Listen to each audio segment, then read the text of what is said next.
Hello, everyone, and welcome to our first official edition of The Pitch, a brand new series from StockCharts TV, where we take three accomplished technical analysts, bring them together, ask them to bring their top ideas and best charts to the table for a good old-fashioned stock picking showdown.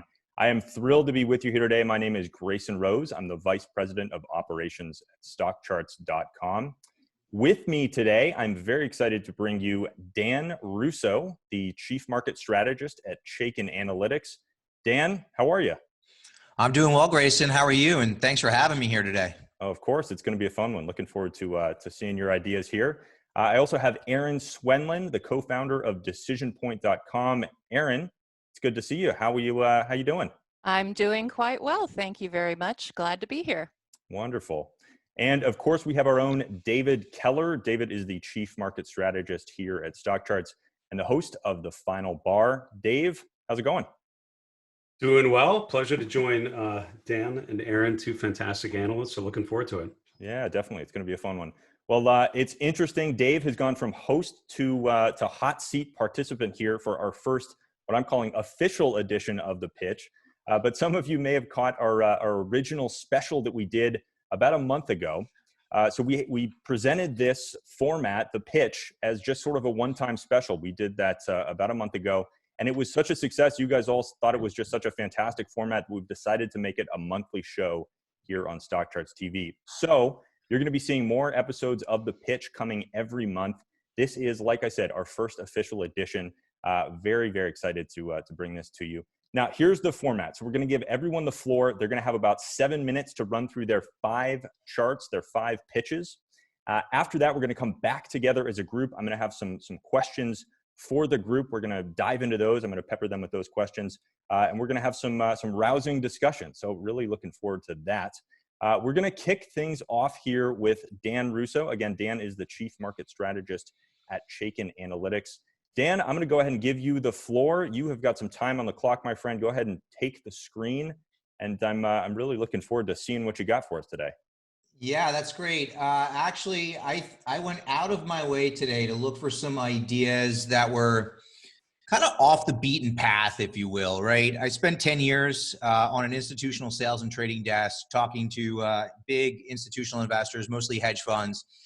And something I learned is you don't want to be consensus. It's hard to add value if you're consensus. So we all kind of know the fan mag, the big mega cap, Facebook, Amazon, Netflix, Microsoft, Apple, Google, right? Those stocks are working. We all know those stocks are working.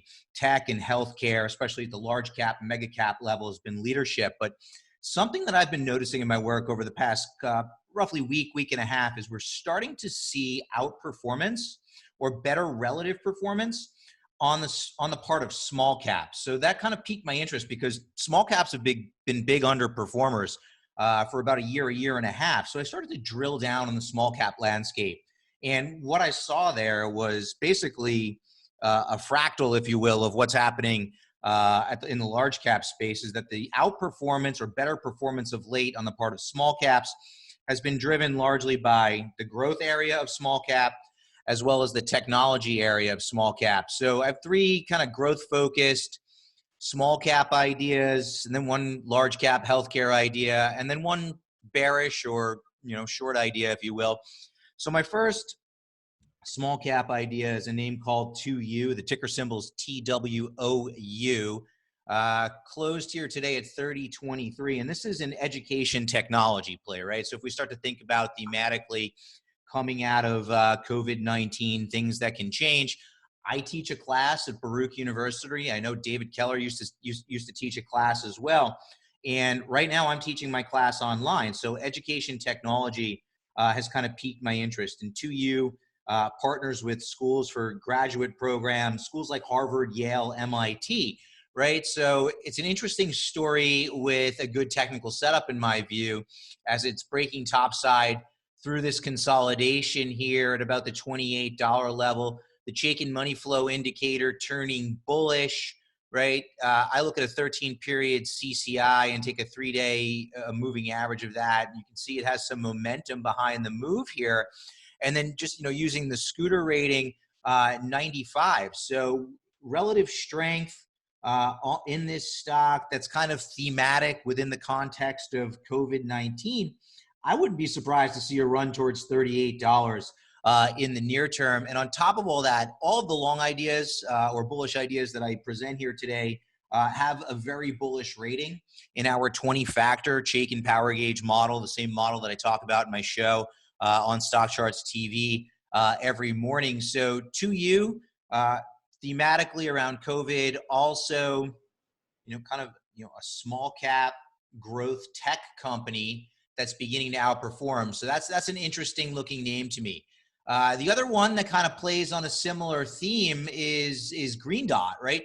We take a look at a chart of PayPal earnings report last week. PayPal gapped higher. Square reported numbers that were decent. That stock is working, right? So this kind of peer-to-peer payments or just kind of payment technology in general. If you kind of think about, again, coming out of a COVID-19 world, I think cash is just dirty, right? Paper cash is dirty. I wouldn't be surprised to see greater adoption of these types of products within fintech, whether it's PayPal, whether it's Square. But the name you don't hear a lot about is Green Dot. Green Dot does prepaid debit cards predominantly for the unbanked area of the population, right? It's an under the radar name. There's actually an activist investor involved here too. So this kind of goes back to my days on the sales and trading desk, where I can pull a lot of these different themes together and then they line up with an interesting chart.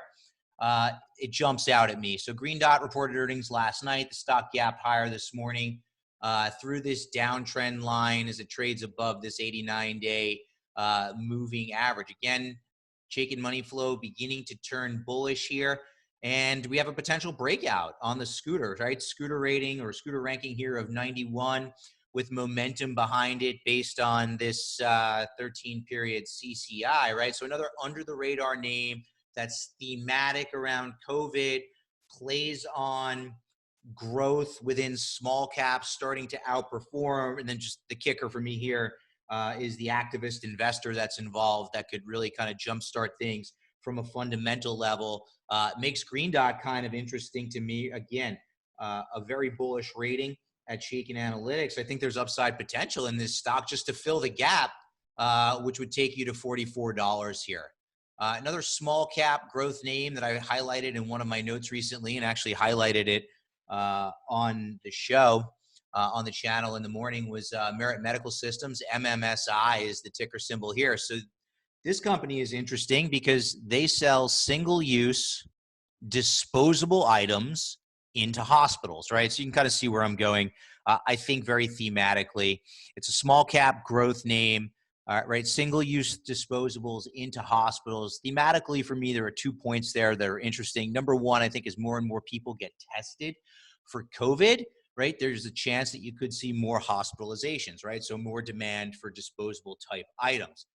Fast forward to if we are in fact in a deep or prolonged recession and hospitals are forced to pull back on capital spending, right? They might hold off on big ticket items, but the single-use disposables, they have to continue to buy those items. So I think Merit Medical is somewhat insulated in a recessionary type environment. So we're on the verge of a breakout here. I like this one going through 45 to fill the gap up to 55. Would love to see Chaikin money flow turn back into the bullish side of the coin, but the scooter here at 90 gives me the relative strength that I'm looking for. So I think a name like Merit Medical is super interesting here.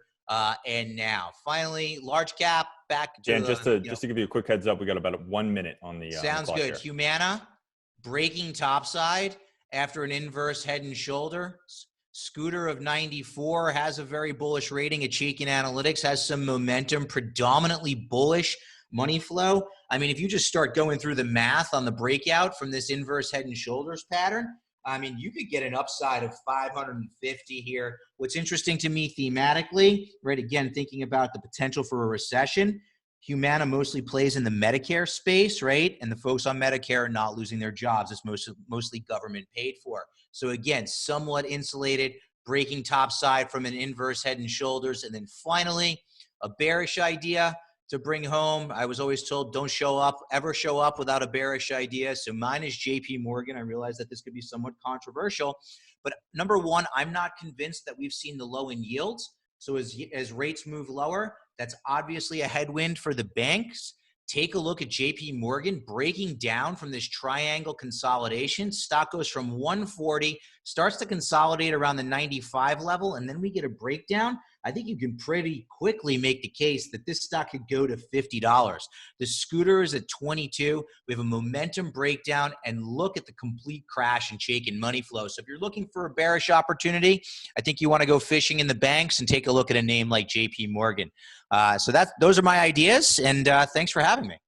Dan, that was fantastic. I want to thank you for sharing all of that. I love what you're saying about sort of a thematic approach that's, you know, rooted in the technicals and what you're seeing on the charts, but thinking about that strategy behind the theme is just fascinating. Yeah, So, to me, it's always great when kind of the thematic / fundamentals line Absolutely. up with what you're seeing in the technicals, because that just makes the call all the more interesting in my view. Definitely. I completely agree.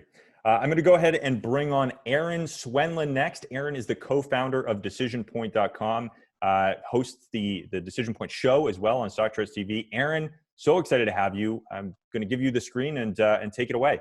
Excellent. I have to say it's been really interesting with this bear market. I moved my trading time frame from the intermediate term into the short term, so it's been kind of a learning experience as I go along, but I'm finding the things that make successful picks, if you will, doing my DecisionPoint Diamonds reports. So these are all from my Diamonds report except for one, because it's going to be in tonight's DecisionPoint Diamonds report on May 13th. So you'll want to keep an eye out for that if you are a Diamonds subscriber. So I'm going to start out, excuse me, I'm going to start out with Biogen, BIIB. And this one, all of these came up on my scan for, excuse me, my voice just disappeared on me. It showed up on my scans because I was going for PMO crossovers. The PMO is the price momentum oscillator.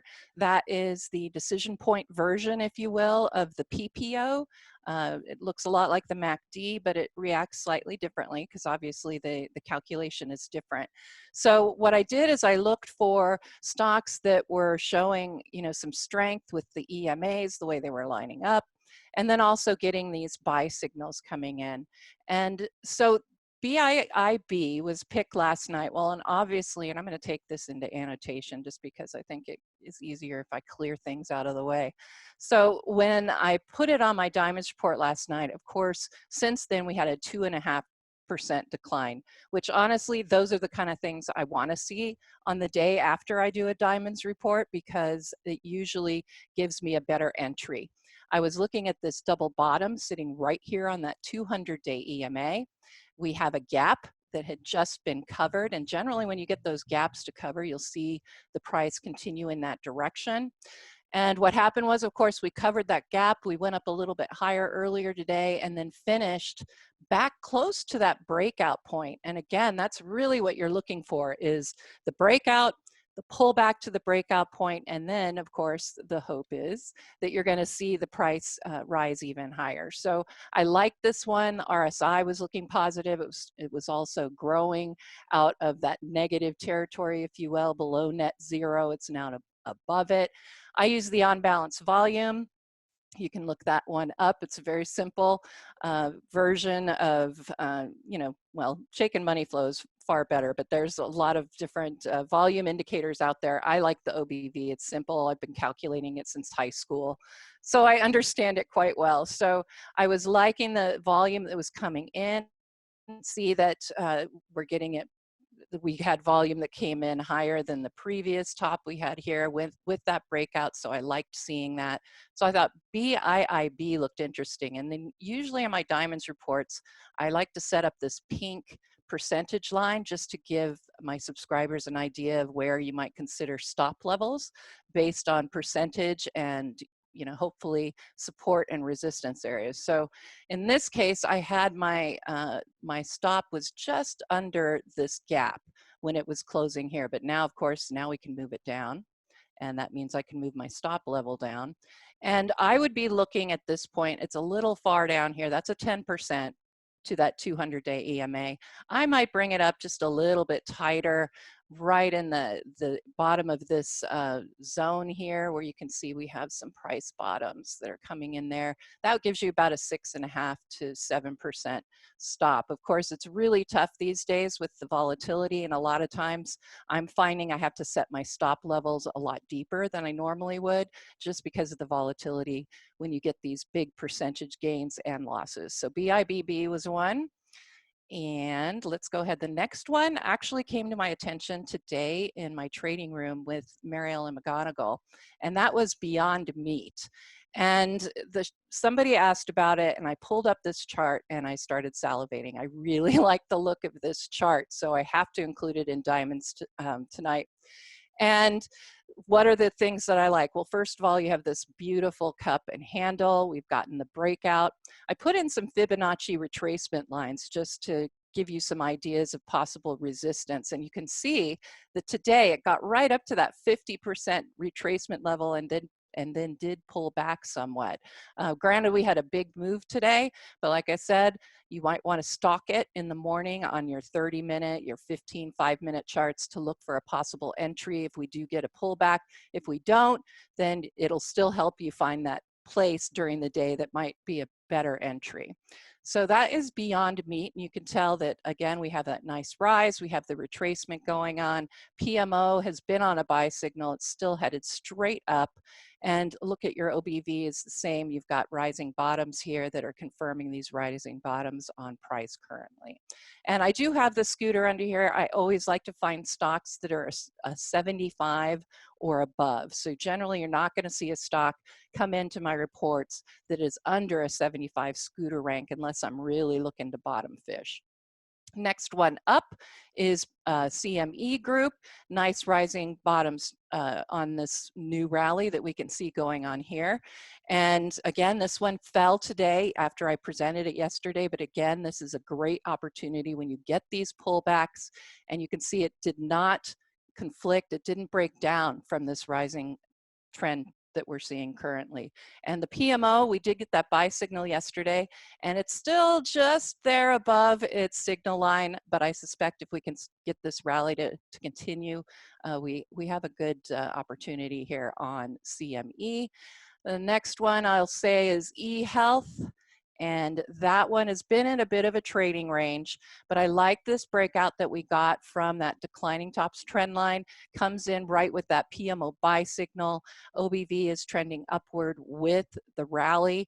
And again, you got that little breakout, and now it's pulling back down today. And again, these are the kind of entries that you're going to want to look for on these particular stocks. And you can see RSI is now above net zero, above that 50. So it looks like it could be getting ready to be on the rise here for eHealth. And then finally, Heartland Express. This one I've actually been looking at for quite some time. It was on my Diamonds report, honestly, back here in March. So Diamond subscribers really got a good look here. And as you can see, we still have this rising trend. We had a huge pullback today, but again, came down to the 200-day EMA. We're getting these pullbacks, but they're still holding these support levels. And of course, if you're watching and you want to get an entry, honestly, I wouldn't be that interested if we lose this rising trend. So something to keep an eye on. You can see we had that buy signal yesterday. We did have a whipsaw today on a sell signal with this decline, but hello, 3.25% decline.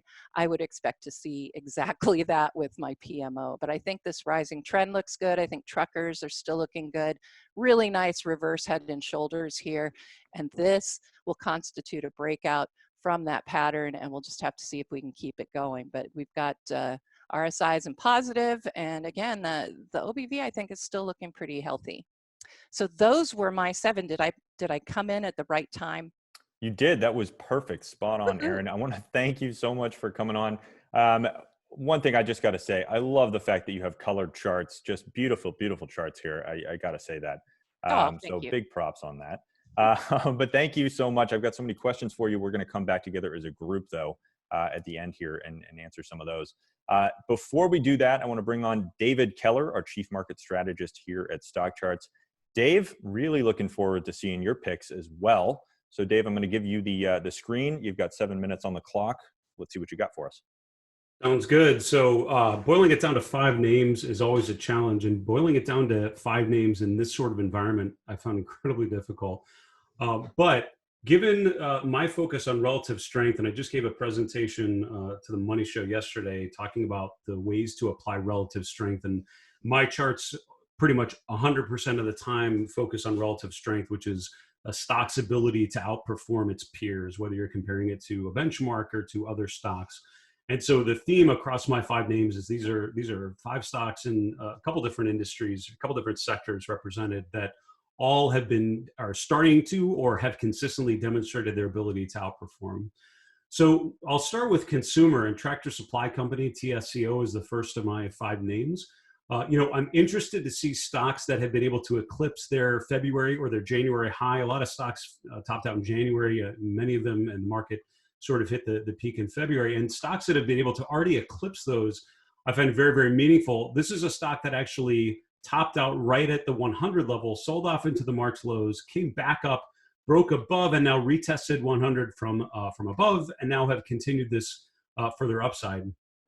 What I like about Tractor Supply Company is it's been a pretty consistent outperformer, and that's not just within the downtrend. A lot of stocks started to outperform, when they became a defensive play in February. This is a stock that was actually starting to perform pretty well going into the market peak in February and actually remained in a position of relative strength. So in general, if I could build a portfolio around stocks that are outperforming in both bear and bull phases, I'm going to feel pretty good about that.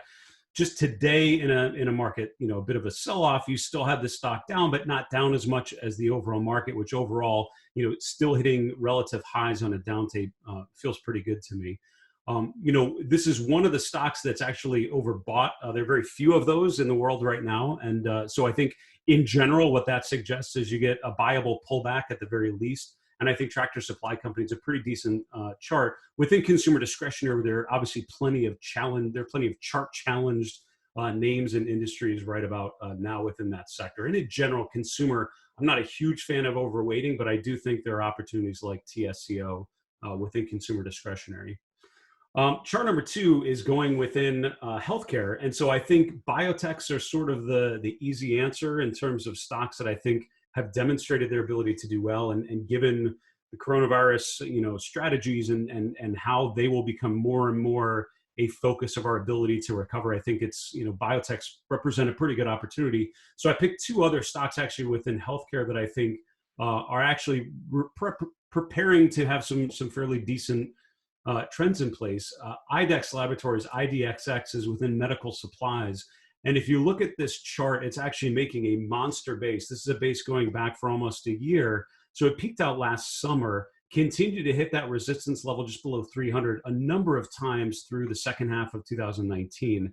Sold off with everything else in March, has now come back to that same resistance level. So I think we're right at that point where a nice breakout would be a huge, a big base breakout, a potential for much further upside here. With any of these sorts of names, I think you have to wait for some sort of trigger. And for me, it's ability to demonstrate a follow through to the upside, breaking through resistance, and then being able to follow through the next day, the next couple days. What's interesting also about this, it pulled back within the, go to the market low in March, but since then has made a new 52-week relative high in the last week or so. So overall, certainly in a position of strength relative to the average stock out there.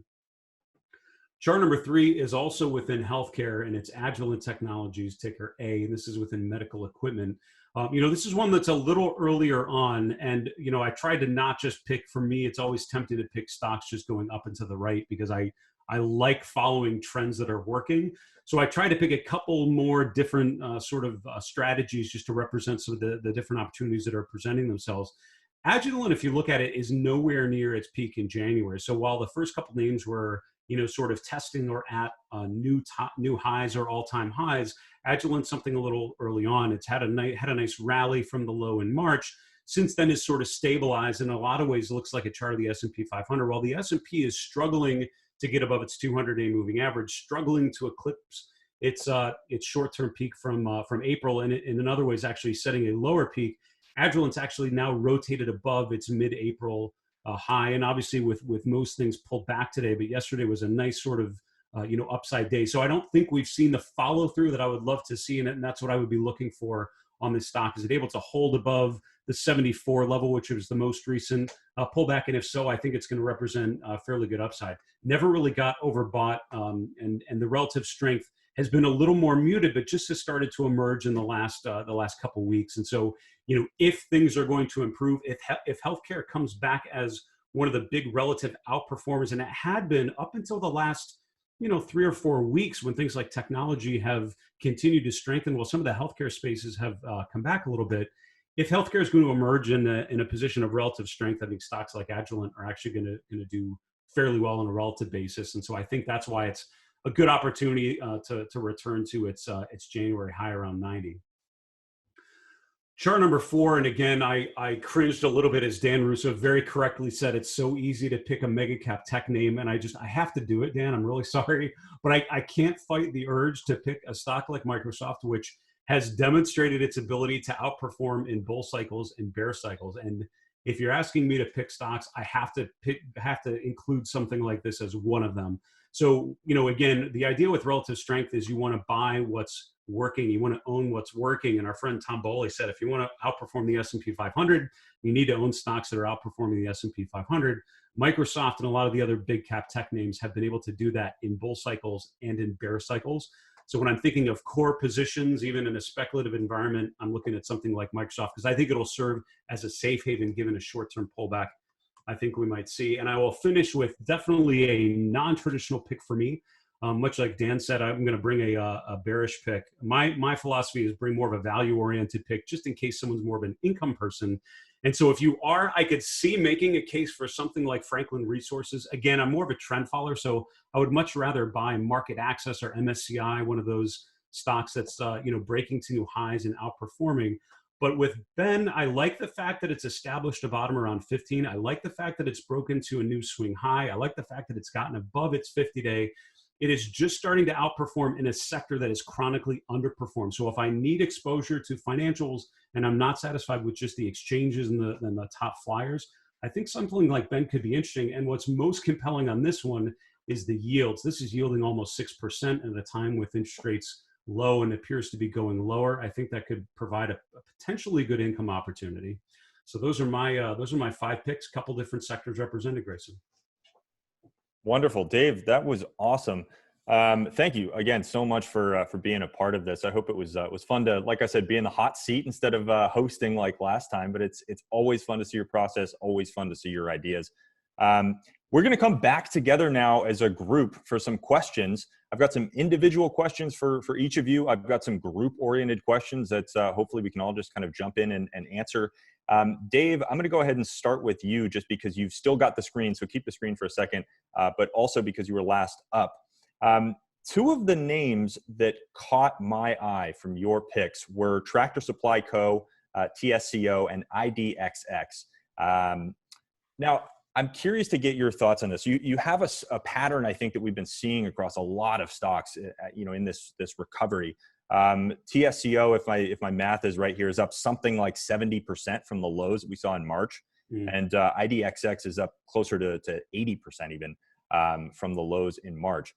But these are stocks that are breaking out now into new 52-week highs, or trying to break out into new 52-week highs. Does the significant run that we've seen in those names, does it give you any pause, or is that just continuation of strength and that's what you want to see, new highs and outperformance and everything? How are you thinking about that? It's a really, really good question. And I think there's always skepticism of a lot of investors when they see stocks making dramatic highs, something that's recovered in such a huge amount, right? It's had this huge percent run. And the question is, how much further could it really go? So a couple comments on that. Number one, I've always said, never confuse the bottom of the page with support, never confuse the top of the page with resistance. And just like with crude oil futures, and we thought there's, obviously zero as a bottom, it turns out actually they can go below zero and be valued, less than zero. Same with interest rates. And a lot of stocks you've seen that you thought couldn't go much further down can go way further down. And the same thing on stocks that have gone up. If you look at the stocks that have been able to compound incrementally positive returns over many cycles, many years, there are plenty of times during that uptrend where it seems like that's been way far enough, and you want to take profits only because it's gone up, a decent amount. What I have learned, and I think my time at Fidelity probably skewed this for me a lot. I found some of the best portfolio managers stuck with stocks that have worked and continue to ride them way beyond when you would expect that you'd probably want to get out just to lock in some profits. And so for me, I learned that stocks making new highs and stocks doing, making good relative returns tend to continue. And that, I think, honestly, that speaks to the essence of trend following. If you want to know stocks that are most likely to outperform over the next 6 to 12 months in general, you want to buy the stocks that have done well over the last 6 to 12 months. And that's sort of stood the test of time, I would say. So with both Tractor Supply and with IDXX, I think you're absolutely right. They've rallied a great deal. And so I think from a tactical perspective, you have to question what's a good actionable entry point. And that's, I think Erin made a great point of saying, I love this down day because it allows me to get in at a little better price. I think looking for short-term pullbacks in some of these high-flying names could be a really advantageous way of getting in, buying on weakness. And in general, that has been a fantastic approach to stock picking. Long-term strong trends, short-term price weakness, you can get in at an optimal level and ride the next leg higher. I like that a lot. And I got to say, I have always loved that comment that you're always saying about, the top of the page, bottom of the page, just such a fantastic lesson, especially for what we've seen in the last couple months. I think we've had a lot of people that have been, caught off guard by the top of the page, especially with some of these things like the VIX. Erin, I want to jump over to you. Okay. One of the things that I have always loved about your charts is your use of the zoom thumbnail. So we're kind of stepping back from the pick here for a second to talk charting strategy. I think that a lot of people don't necessarily know, what the zoom thumbnail is and how you use it. I would love to use this opportunity to tell some people, how you use that unique feature of your charts. Absolutely. So in a lot of cases, and actually, let me look at, I think it was it Heartland? One of the, yeah. So right here on the main chart, it's really hard to tell what's going on with the PMO and the signal line. They're really overlapping each other. So what I do is I just click this little button here that says zoom thumbnail, and it basically magnifies that right side of the chart that, let's face it, we concentrate the most on. And so it's a great way to really get that peek again, here are your OBV bottoms. You can't really tell that they're a little bit uneven until you look at it in the thumbnail. So for me, the thumbnail is just, I have it on all of my charts pretty much, and I find it to be extraordinarily useful just to avoid the eye test, if you will. Yeah. No, that's fantastic. I've always loved that feature of your charts, and I think your use of it is probably better than anyone else's. I think you're the expert on it. Oh, well, thank you. One other question I did have for you, I was intrigued by your pick being the only biotech in the group. I'm curious, that's a group that we've seen such incredible strength out of recently, especially in the last couple of weeks, even making all-time highs today in some of those biotech names, and the group as a whole. Was that sort of specific, that pick, was that because of the industry and the strength that we've been seeing there, or was it just a strong chart that happened to come across your scans? How are you thinking about sort of biotech as a group, if you are at all? Oh, well, I mean, the industry group is still very strong. I still see it encouraging me to keep going with biotechs. The way I really found this one, and the way I find all of my diamonds for my reports, is I do my DecisionPoint scans, and I have, I don't know, 8, 9 of them. And I'll just pull them up, and then I use that candle glance function that StockCharts has. I mean, it's a great way to look at lots of charts, because my scans sometimes will give me 100 and something results. So I pull it up on Candle Glance. I look at the chart patterns first and not the names. And then once I'm starting to find some of those interesting patterns, then I'll look at the name. And a lot of times you'll find, that there are similar stocks in that industry that are getting ready to do the same thing. And so that's when you can kind of concentrate on that industry group and then use the relative strength like Dave Keller's talking about to make some comparisons. But I liked Biogen. It's kind of been beat up, and it got beat up today, but the setup just still looks really nice here. And that pullback, beautiful. That's what I want to see when I wake up in the morning, so that I can find out when I can get myself in. So Fantastic. Now, Dan, I have a question for you. And if you want to go ahead and take the screen, I'm going to ask you about your charts as well, because the two things that jump out to me on your charts right away are pretty unique. The 88 period moving average and the 13 period CCI, which I think is a pretty unique indicator that a lot of our viewers probably don't see very often. Talk to us about how those talk to us about how those are factored into your strategy, and maybe, you know, why they're there and how you use them. So for me, it's really come down to, you know, we have a specific chart platform that we use at Chaikin Analytics, and, you know, obviously developed by Mark Chaikin, you know, creator of the Chaikin Money Flow Indicator. And he uses a double exponential moving average on his charts that I've kind of just tried to back into. And while not being perfect, the closest I've come is kind of an 88 to 89 day. I should probably pick 89 day, right? And go with the Fibonacci number and just be a real dork about it. But that's the closest I've come. So what I'm really trying to do is replicate what's on my charts that I'm using every day at Chaikin Analytics that I recognize not everybody has access to. And use that on the shows that I do here, and just kind of within when I'm hopping from platform to platform, sometimes to kind of keep everything uniform, at least to my eye. So it's not an exact replica, but it's close. For the CCI, you know, for me with the CCI, I was a huge RSI guy. Mm-hmm. And I kind of wanted something that was a little bit more sensitive, right? As we all know, your indicators kind of have their own personality, right? And something like RSI in a strong uptrend, the RSI may never get down to 30, right? So if you're sitting there and you're just going by the standard stock parameters and you're using RSI and you say to yourself, well, you know, I think I missed the breakout in this stock. I'll wait until it's oversold. When RSI gets back to 30, I'll buy it.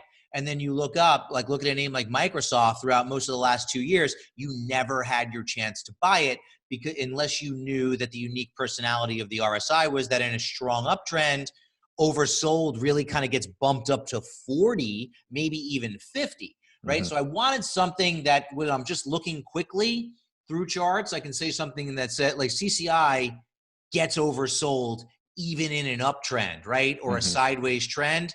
So just kind of when I'm kind of glancing through quickly, I can look at something that's, if it's above that moving average and the CCI is kind of below zero, I sit up and take notice that maybe we're oversold within the context of an uptrend. Sure. That's fascinating. You know, I think that's really, really great to hear and unique. I mean, it's, you know, it's making me think about your comment to start the show about not wanting to be consensus. You know, having something on there like the CCI with a 13 period, I mean, it's different. I love to see that. I think that's fantastic. Dave, I'm going to come back to you for one more individual question, and we'll jump into to some group questions. But you had an interesting, well, a lot of interesting commentary on relative strength. But one interesting factor of your group was that it was all large cap stocks. And the group as a whole did sort of lean towards the large cap space, but yours in particular were all 5 large caps. So I have a question for you outside of these 5 that you've picked. If you're looking at maybe something in the mid cap space or the small cap space, do you adjust your charts at all to show relative strength against sort of the peer group or the cap group?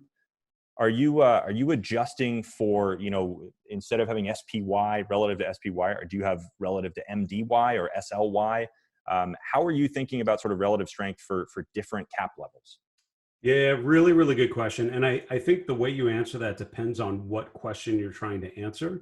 If you are trying to look at a particular area of the market, for example, if you are trying to, you know, focus on the small cap space and look for, you know, you want exposure to small caps and you're looking for opportunities there, then I think adjusting it and doing, you know, your relative strength relative to the S&P small cap index or the Russell 2000 makes plenty of sense, because you're going to find stocks that are outperforming, and or outperforming that benchmark. And if you think about it, the scooter rankings are pretty well designed because they are particular to cap tiers. So there's a large cap scooter ranking, mid caps have their own bucket, and small caps have their own bucket. So if you look for small cap stocks with a high scooter ranking, it's relative to other small cap stocks, which is beautiful, because otherwise you just have all these mega caps rolling up and down the scooter rankings and it wouldn't be as valuable. So I think looking at the scooter rankings can be a great way of identifying stocks within small caps, for example, or mid caps that are outperforming their peers.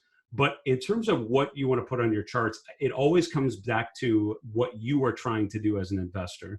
So if I'm trying to outperform the S&P 500, which I would argue most equity investors are, you think of you're allocating X% of your portfolio to equities, and now what stocks or what groups do you want to select? What ETFs do you want to incorporate as part of that exposure? You want to look at it relative to the S&P 500 because that's sort of the default passive investment product. What's going to help me do better than just sitting back, buying the spiders and going to the beach somewhere? So, 95% of the time, if not more, I'm doing relative to the S&P because for me, that's the main question I'm trying to answer is what's going to help me perform better than a passive product. Having said that, things like the scooter rankings are really good for focusing on Dan had mentioned small caps that have been underperforming and just starting to emerge. And if that's the case, that's a different environment than many investors are familiar with recently. I'm going to be looking at the scooter rankings and looking at stocks at the upper end of that in small caps. And those are going to be, I think, the stocks most likely to generate outperformance going forward. That's fantastic. That's a great answer. And I love your, discussion of bringing the scooters in there as well. It's interesting to see so many other analysts on StockCharts TV and through our blogs and everything like that using the scooter values. I mean, I love that Dan's talking about it. He's got it on his charts. That's just fascinating.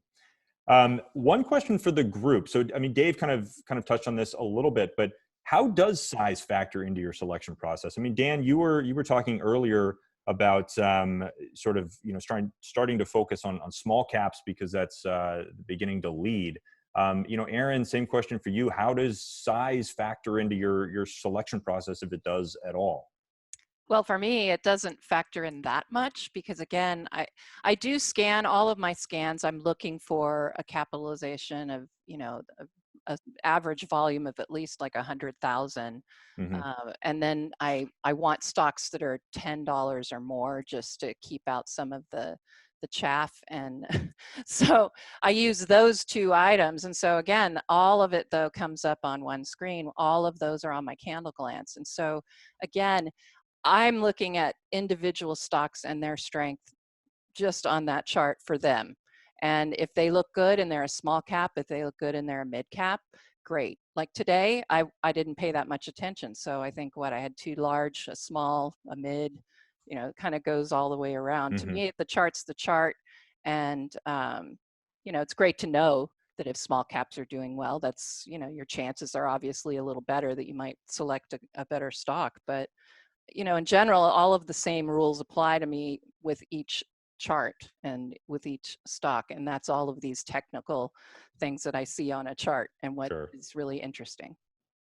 Sure. Dan, any thoughts on how size factors into your process? I mean, you were sort of the first to bring it up.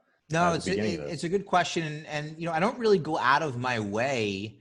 I didn't go out of my way to look for it. It's just, throughout the normal course of my workflow, I started noticing that over the past week that IWM was acting better. There were a few days last week where the Russell 2000 was up 3%, while the S&P 500 was up, maybe 1%, 1.5%. So I see things like that, and I kind of,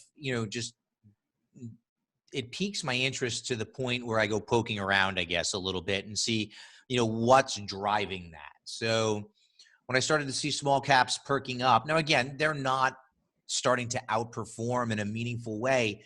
It's just the relative underperformance is becoming less bad. And I think that if you can be at least early to paying attention to those changes on the margin and kind of get a sense for what's driving them, you can be early to some opportunities. And that's kind of, so when I saw small caps starting to do better, I wanted to see what was driving it. And it amazed me that, it's basically the same drivers that's at large cap, right? It's growth, it's tech, right? Similar, drill down on the S&P 500 and what's outperforming, it's growth, it's tech, right? So there's your fractal nature of the market. But it's okay, let's look for some names. Because if I sit back and think about from here, if the market's going to keep working to the upside, right? Notwithstanding today, right? What's more likely to double over the next 12 months? Apple or TWOU, right? Microsoft or Green Dot. And I just kind of framed it up that way.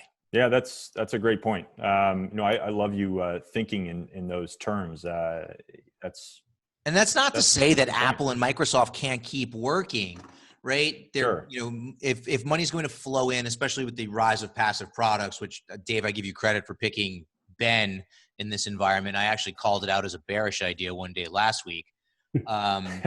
But in the kind of ongoing rise of passive products, if money is just going to keep flowing into the biggest ETFs, things like SPY, right? That's naturally going to cause money to flow into Apple, Microsoft, Facebook, Google. Like we all know them. But if I want to sit in terms of being a stock picker and say what could legitimately double here, you have to make the case that Apple's going to be a $3 trillion company in 12 months to think that they're going to double from here.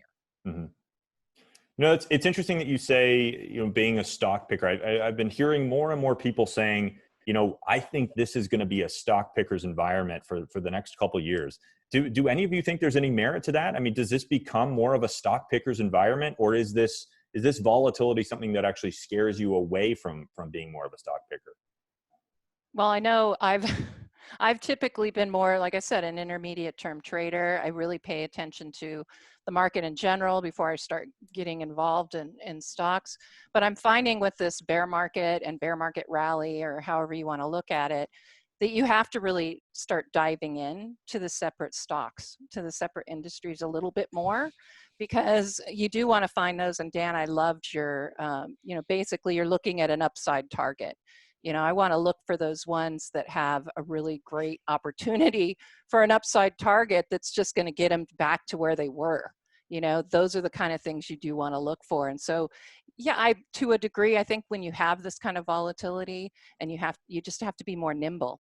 And part of that is, I guess you could say, becoming more of a stock picker. I mean, I still obviously pay close attention to the market in general, but if you want to start making some money and it's a bear market, you really have to dive in and just start looking at those individual stocks of interest.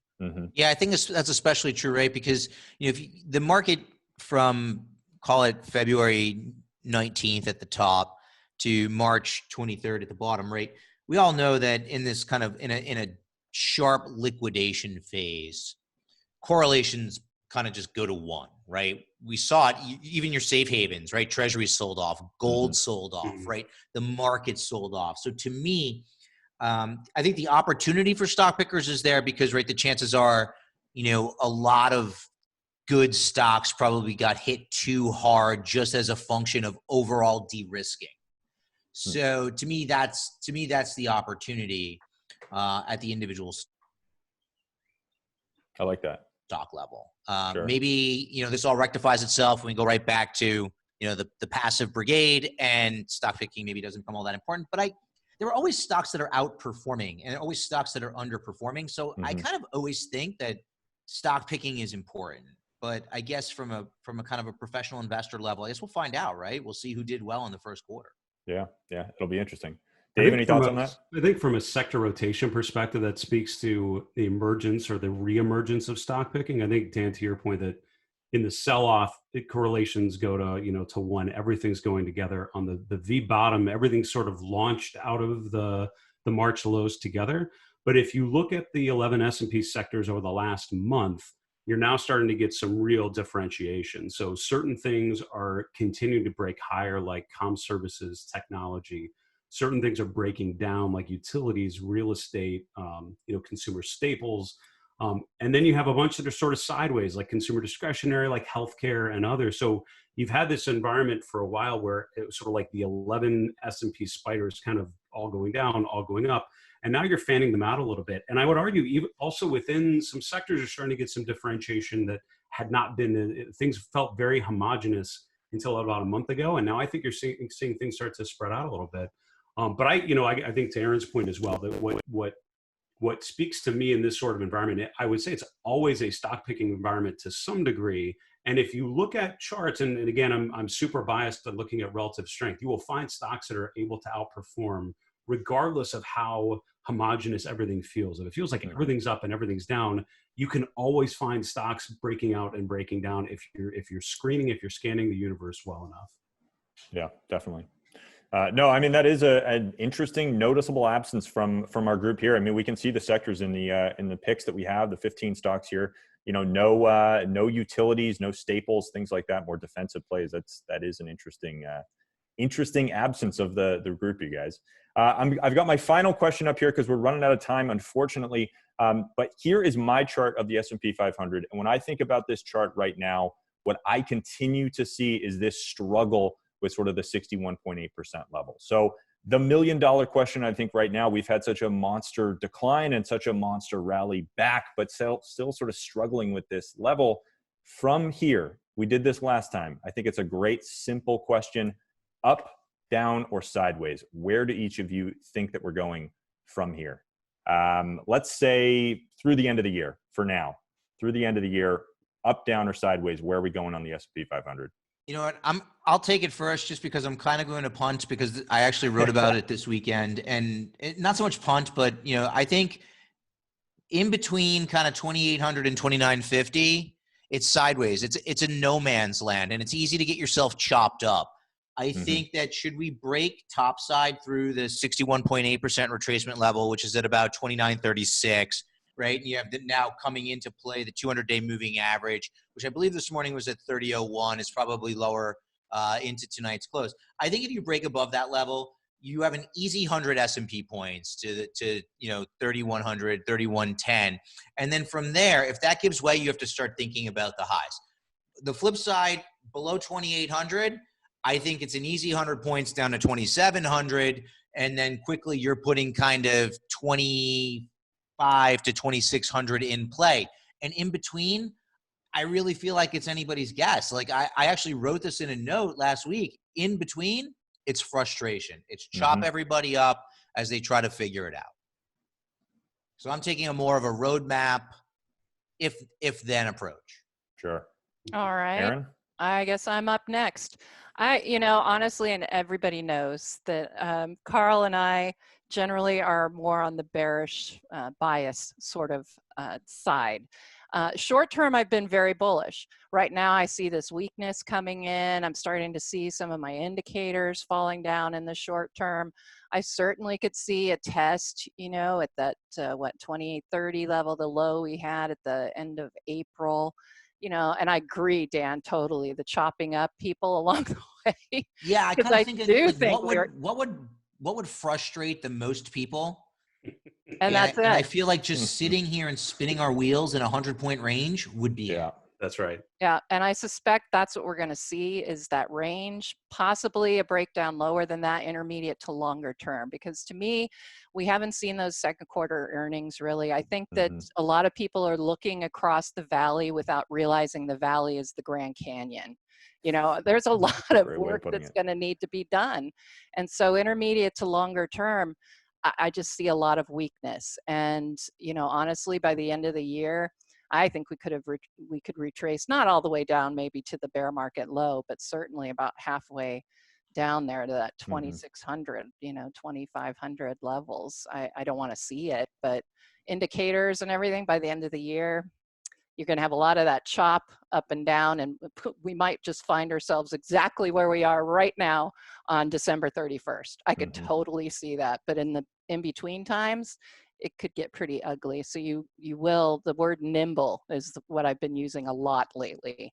It's just going to take that. And I'm not used to it, but I'm getting there. And I've had to, based on, stock picking, diamonds, looking at these things that are great. So that's Dave, my answer, I guess. Dave, what are you thinking? Yeah, so I feel like I've been a broken record on my show saying the phrase bear market rally, and I've felt less and less believing it as I've said it, but I continue to see.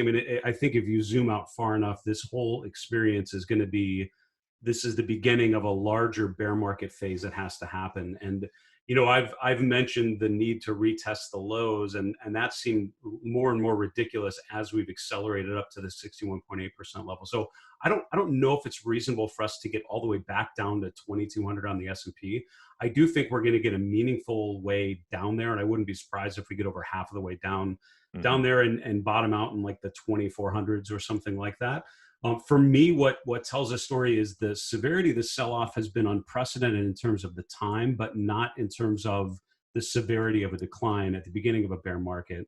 The rally that we've seen from March to April, again, is unprecedented in a lot of ways in terms of how quickly it's happened, but not in terms of the return to 50 to 61.8%, retracing that first leg down. And I think the RSI on your chart probably tells the best story we haven't told as much. And I think Dan alluded to this earlier, right?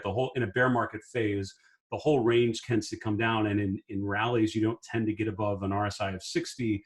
And on down phases, you get oversold. And I think we're going to move down to another oversold condition. And, you know, we talk about what causes the most pain to the most people. Choppy would be really painful. I think a more painful outcome, though, would be if we get down to like 2,500, 2,400, because that will cause anyone that's bought in to panic and start selling. They liquidate, and then all of a sudden the market rallies again, and you've now missed everything over this entire stretch. And I think that's what's going to happen. I wouldn't be surprised if at the end of the year we're back up, you know, around 2,800 to 2,900 again. But I think between now and then we've got some pain in front of us. And I think this might be the beginning of it here. Yeah.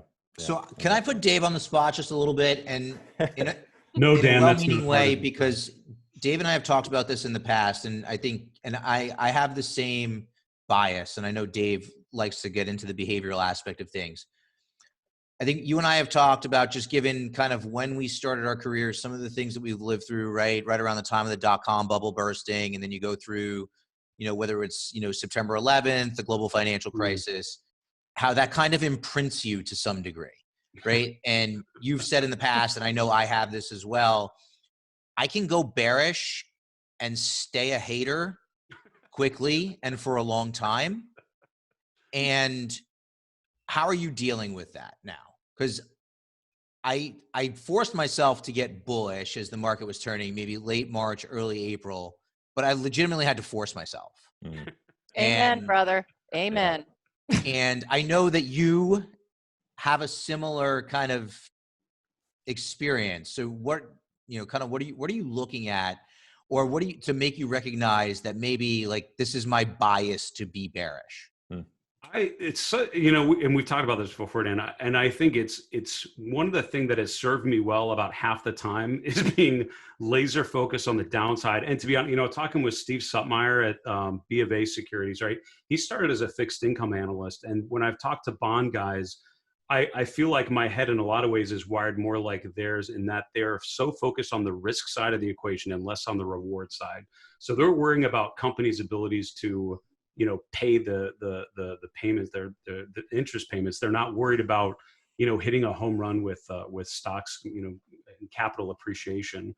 So for me, when stocks start to roll over and when the market starts to roll over and we start to retrace levels, that makes sense to me.